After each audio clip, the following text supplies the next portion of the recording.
mother's instinct. My sweet boy always waits by the swing for me. When we bought this house, my favorite selling point was the large oak tree in the backyard. Not only did it offer shade, but it added the picturesque quality to the property that had me smiling at my husband and nodding my head. When we walked the lot that day, I firmly placed a hand on my growing belly and the other on the tree. Perfect place for a swing, don't you think? I asked, gazing up at the endless green leaves waving hello in the breeze. Yeah, I think so. They'll love it, he responded, taking my hand from the tree and kissing it softly. The second I saw the sunlight hit his golden hair, making it glow, I knew this was the place for us. We bought the house that afternoon. Jackson had the swing installed that weekend, and 4 months later, I gave birth to my babies, my twins, a boy and a girl, just like I always wanted. They were escorted to the NICU right away, as they were premature like most twins are.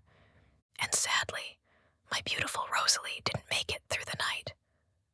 Umbilical cord problems. They told me she was so small and frail that I wouldn't be able to hold her even once. I saw her for a moment when she was taken from me during my C-section. She had a birthmark in a shape resembling a heart on her right shoulder. Then she was gone. I cried as I held Reese in my arms. The grief of losing one and the love of holding the other was all-consuming. "Don't worry, my love. I have you," I had whispered against his skin. And now, our life has a new normal. We planted a rose bush in our backyard, next to the oak tree, so she would always be part of this place. I wasn't sure if the roses would bloom, but that spring they did, as they have every year since. Reese is now 5, and he loves the swing more than anything. Every morning, he waits for me by it. I trudge out in my robe, cup of coffee in hand, while he bounces with excitement. "Mommy, it's time." I was extra patient this time. He cheers. "Patient, my darling. You were very patient this morning, you're right," I tell him, placing my coffee down next to me on the garden table. His brow furrows in confusion. "That's what I said, right?" He wonders. I laugh at his expression. "Yes, you did. Now let's climb on." I chuckle, helping him into the wooden seat. His golden hair shines the same way Jackson's does. Same routine every morning. And I wouldn't trade it for anything, except Reese is starting kindergarten next week. I push him back and forth while he squeals and shrieks.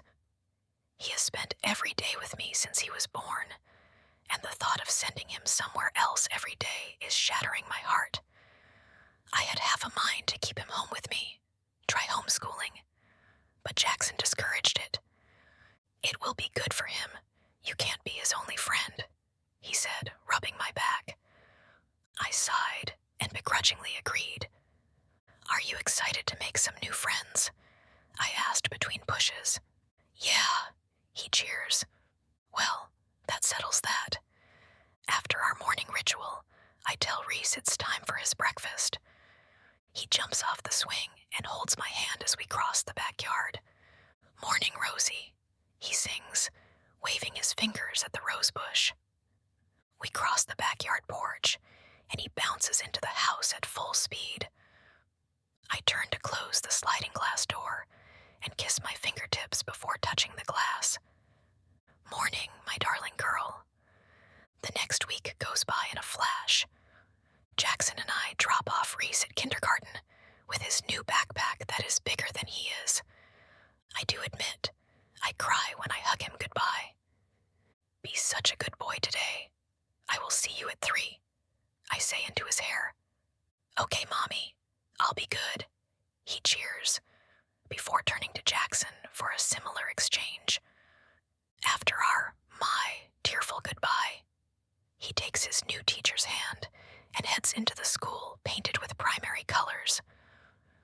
We took him to a school the next town over because of their fantastic ratings. We want to give him every opportunity. Jackson has taken the day off work to help my transition. He would never say it, but I know he thinks I am a nervous wreck about Reese. I am self-aware enough to know he isn't entirely wrong. We spend the day doing my favorite things: lunch, shopping, couples massage, and I'm feeling lighter every minute. So much so that I don't even realize it's time to pick up Reese. When Jackson and I wait outside the school, he looks at me out of the corner of his eye. "How do you feel?" he asks. I missed him, but I feel okay, surprisingly. I respond with a smile that comes naturally. He takes my hand and squeezes it. "I'm proud of you. You did great today." He beams at me. Just then, I see the top of Reese's head walking out the door. His eyes light up when he sees us. "Mommy, Daddy," he yells, running to us like we've been reunited after a journey away. Before we can even ask, he barrels into his whole day and his feelings about it. "We had cupcakes for snack. We sang Baby Shark. I made this many friends," he says, holding up 4 fingers. "You made friends on your very first day. That's our rock star." Jackson cheers, ruffling Reese's hair. "Yup, 2 boys and 2 girls. I think Taylor is my favorite friend. We like all the same things, but Blake is my second favorite friend. I told them they should come see our swing someday after school," he says excitedly. I smile at his bright eyes. He really is a great kid. Jackson wraps the 3 of us into a hug and says we are going to order pizza tonight to celebrate. Reese jumps in excitement so much that his unzipped backpack falls off, spilling his take-home papers everywhere. "Oops, I got it," he yells, bending his little legs to gather the papers. Jackson puts his arm around my shoulders and chuckles, and I can't help but think about how lucky I am. What was I so scared of? Several weeks later, I get a call from an unknown number on my phone. "Hello, this is Claire," I say into the receiver. "Claire, hello, this is Emma Mason. Our kids are both in Miss Kerwin's class." A woman's voice responds. "Oh, hello, Emma. I'm sorry.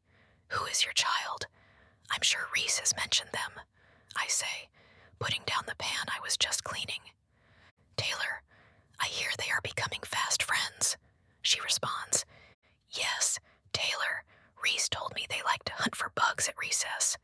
I laugh. Emma groans into the phone. Yes, that's mine. The bug phase has been my least favorite." She sighs into the phone. "Oh yes, I didn't like the bug phase myself. Reese told me Taylor's cousin is also in the class," I ask, sitting back on the couch. "Yes, Blake, the 3 of them are so funny with the mischievous things they tell me about. I was hoping to set up a play date with you, if that was okay. We don't normally do play dates a lot, but the kids are begging to see Reese. Is that all right?" she asks tentatively. "Of course, I'm sure Reese would love that. When are you free?" I respond. I've never hosted a play date before. I make a mental note to run to Costco beforehand for snacks. We plan a time for them to come this Saturday and hang up. Emma seemed lovely too. Maybe her and I could be friends. Jackson picks up Reese from school, and when they come in, Reese is practically bouncing off the walls.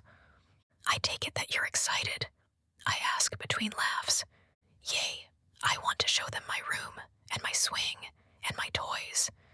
Mom, can we have the pizzas on the bagels?" he pleads, holding his hands together. "Sure, my love, whatever you want," I say, kissing him on the forehead. He cheers and runs up the stairs to his room. "I met Emma today, and the kids. They seem nice," Jackson says, opening the fridge to grab a beer. "I'm glad you will be here. 3 little boys will outnumber me and Emma." I laugh, picking up my teacup and putting it in the sink. Jackson takes a swig of beer before looking at me with confusion. "Blake and Taylor are girls," he corrects. I just thought. Oh, okay, I stammer. Yeah, cousins. Emma said she picks up Blake and helps with her because her parents work long hours. She said they are both total tomboys, though. He explains. Well, I'm sure the three of them will have a great time. Thank you for the heads up, though, I tell him, taking out my notebook and writing down my grocery list. Yeah, of course. I've got your back. I know you're stressed with getting the right snacks and making this play date perfect. But I want to ask one thing, if that's okay, he says, crossing to me. I ask, putting the pen down. He looks at me seriously, and for a moment, my heart drops. What, Jackson? I ask. Can you get peanut butter pretzels from Costco? He asks with a serious expression. I playfully swat him away. Oh, you're terrible, go on. I laugh. He walks up the stairs, laughing every step.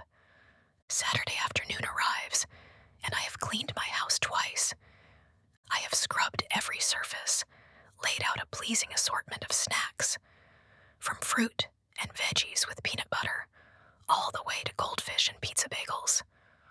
What? Kids like options. When the doorbell rings, Jackson goes to get it. I hear voices coming from the foyer, and Reese runs down the stairs just as they are crossing into the living room. You're here, Reese yells. The three kids bounce and shriek in unison for several seconds before calming down. They are all similar in height. I see Taylor has blonde hair and Blake has red. They are all dressed in t-shirts and sneakers. Emma appears behind them, hair in a messy bun, leggings and a sweatshirt on. Hi, Claire. So good to meet you in person. I'm Emma, and Blondie over there is mine, Taylor, and the redhead is Blake, my niece, she says, smiling at me. I smooth my floral print dress self-consciously. Oh God, I am way overdressed. Jackson is in jeans and a t-shirt, and I look like I'm going to church. I can feel the panic attack starting to rise. Emma is standing there, waiting for me to respond. I run my hands over my dress again and look around sheepishly. Jackson notices and begins to walk over when Emma speaks. Your dress is so pretty. I think I saw it online. Nordstrom, right? She asks. Oh, yes. Yes, that's right. I'm so sorry. I've never had anyone over like this. I wasn't sure what to. I look down at my nude heels. I wish the floor would open and swallow me up. Well, you look stunning, she says, seriously. So beautiful. But if you aren't comfortable, you can always change. Or don't. I'm easy. Don't you worry about me. Though I may try to steal that dress from you if I stare at it any longer. She laughs, winking. My shoulders relax, and I can see Jackson relax over her shoulder. You know what? I think I will change. Would you excuse me a moment? I ask. She waves me off and tells me she will handle getting the kids some snacks. I walk upstairs and Jackson follows me. Are you okay? He asks, his eyes searching my face. I am. She seems nice. I'm just a little anxious. I'm sure it's just the kids being loud. It's like the second they all came in, I felt nauseous, and I think I was just trying too hard.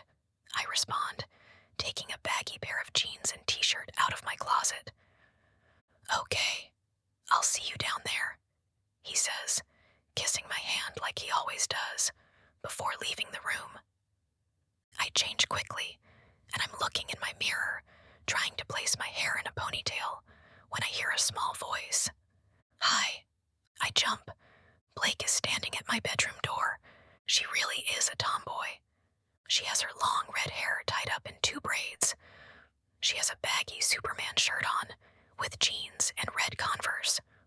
Oh, hi, Blake. I'll be down in just a minute. Did you need something? I ask, giving up on my hair and putting a claw clip in it. Taylor is in the bathroom downstairs, so Reese said I can use the one up here. I don't know where it is, though. She tells me, Oh, of course, sweetie. Let me show you. I get up and lead her to the hallway bathroom because it's more kid-friendly. Thank you, Mrs. Reese's mom, she says shyly. You can call me Claire, I tell her. She smiles. I'll wait right out here for you, okay? I tell her. She nods and closes the door. What a polite girl. When she comes out, I tell her that her hair is beautiful. Thank you, she says shyly, blushing. Do your parents have the same hair? I ask. She shakes her head. It's just my mom, and she has brown hair, she tells me. You know what? My great-great-grandma Jolie had red hair, I'm told, but none of her kids had it. That's funny, right? I ask her. She giggles. Yeah, that's funny, she says. We've rejoined the party by now, and the kids have torn through the snacks. Taylor and Reese are whispering to each other and giggling when we return. Blake skips to rejoin them. Emma looks up and smiles. Love the jeans, she winks, and I smile at her. After the kids eat, Reese asks if we can go outside. Jackson excuses himself to take a work call, but says he will be in his office if we are getting overrun by the kids. I pour Emma and myself a glass of lemonade, and we head out to sit on the chairs sitting on the back patio. We just sit down when I hear Reese's voice. And that's where my sister lives, he says, pointing at the rose bush. Your sister lives outside? Blake asks with her mouth wide open. Was she bad? Taylor asks. No, she lives in heaven, but this is just her spot, he explains. Taylor and Blake seem to accept that answer and start playing with the baseball set on the grass. I know Emma heard Reese, but she's being polite. Reese was a twin, I explain. She turns to me and says nothing. He had a sister, Rosalie. They were born prematurely, and she didn't make it. So we planted the roses so she has a place here with us, I tell her. Oh, Claire, I'm so sorry. That's just awful. I'm sorry you had to go through that, she says, reaching out her hand to hold mine for a moment. Thank you. We have our good and bad days. Reese handles it well as you can, I guess.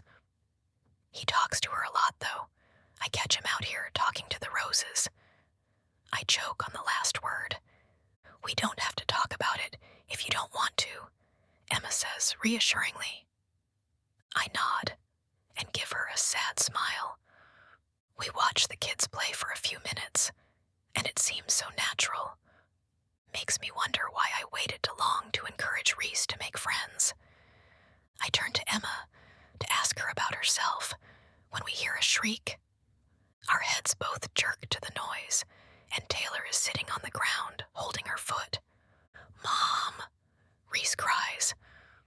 Emma and I stand up and go to the kids. Taylor is in tears and can't even form a sentence. What happened? I ask. Taylor was running, and she slipped on the grass. Blake explains. Is that right? Emma asks Taylor.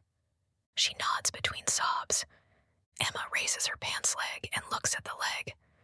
It's not broken, but let's put some ice on it just in case, she says, wiping her tears. Are you sure?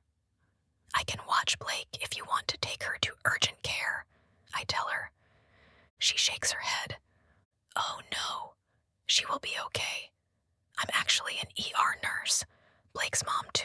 She's my sister, she explains, picking up Taylor. Well, I know who I'm calling for any weird rash, I say, trying to make a joke. Emma laughs. I got you. Do you guys have ice packs? She asks. Yes, in the freezer. Help yourself, I tell her as she disappears into the house. I turn to see Reese and Blake, and they look traumatized. Hey guys, Taylor will be okay. Just a boo-boo. Let's keep playing and she will join us when she's ready, I say, patting both of them on the shoulder. Reese, why don't you show her your swing? I suggest. Okay, he says, taking Blake's hand and running to the oak tree. I sit on the steps of the patio and lean back on my elbows. I see them taking turns pushing each other, giggling and shrieking with joy. "Mommy, come push us," Reese yells. I smile and walk over to them. "Okay, get close together," I warn. They scoot right next to each other and put an arm around each other. "Ready," they cheer. I pull the swing back and let it go. They squeal as they go higher and higher. I laugh with them. I watch them swing, the sun cresting through the leaves of the familiar oak. The sun shines on Blake's red hair, making it look like flames. It's mesmerizing. Reese looks over his shoulder at me and smiles so wide, his brown eyes sparkling. I smile back. Blake looks over her shoulder at me and smiles. Her brown eyes shine at me when they catch the sunlight. And I stop pushing. I look back and forth between the two of them, my heart racing. "No, no, no, no, no, no, no, no, no. Rosalie," I whisper as the swing comes to a stop. Blake looks at me confused. "Mommy, what's wrong?" Reese asks. "Jackson, Jackson," I scream. He comes running out of the house with Emma and Taylor in tow. Claire, what's wrong? What happened?" he asks when he reaches us. I point at Blake shakily. "Check her shoulder," I whisper. "What?" he asks. "I've had this weird feeling all day." "Check her shoulder. For the birthmark," I whisper again. Jackson's face falls. "Claire, she isn't Rosalie. Rosalie died, remember?" he says quietly. "Did you get to see her? Hold her," I demand. He's quiet because he knows he didn't. "You know they said we couldn't," he reiterates. "But I saw her. I saw her when they took her out during my C-section. She had a birthmark on the back of her right shoulder." I'm screaming now. Blake is looking at me with fear in her eyes. Jackson is just staring at me. "I think we should go," Emma says. I turn to look at her. She avoids my gaze. "Come on, Blake. Say bye to Reese," she says, her warm demeanor gone. Reese starts to cry. "Why are they going?" he asks. Emma takes Taylor and Blake's hands and leads them through the house. "Wait," I yell. I run in after them. "Stay away from us," Emma says coldly. "Let me see her shoulder. If you have nothing to hide, then let me see," I yell. Jackson and Reese are running in after us. "Claire, stop," Jackson screams. "You know what? Fine," Emma yells back.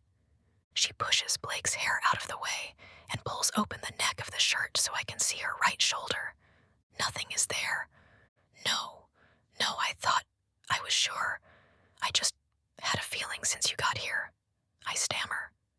Jackson puts his face in his hands. "You're both crazy," Emma seethes.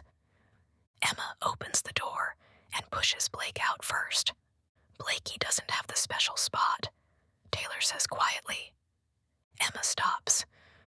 No, Taylor, stop. Let's go," she stammers. "See," Taylor says, moving her tank top. "I have my special spot. Blakey doesn't have one. Mommy says I can't show it to anyone, though. She said it's secret," she says proudly. I look at Taylor's shoulder and see the unmistakable birthmark. In a misshapen heart, my heart stops. Taylor's small face is beaming at me, and that's when I see she has the same grin as Reese. His words from the first day he met her float in my head. "Taylor is my favorite friend. We like all the same things." Oh my God. I slowly look up at Emma. She's staring at me with pure panic in her eyes. "You were my nurse at the hospital," I say quietly. She is still frozen. You said she was dead," I whisper, feeling Jackson come up behind me. "I'm calling the police," he says. I stare at Emma. "I'm sorry," she whispers, It wasn't personal. I would have done anything to become a mother. Mommy, Taylor asks, and me and Emma both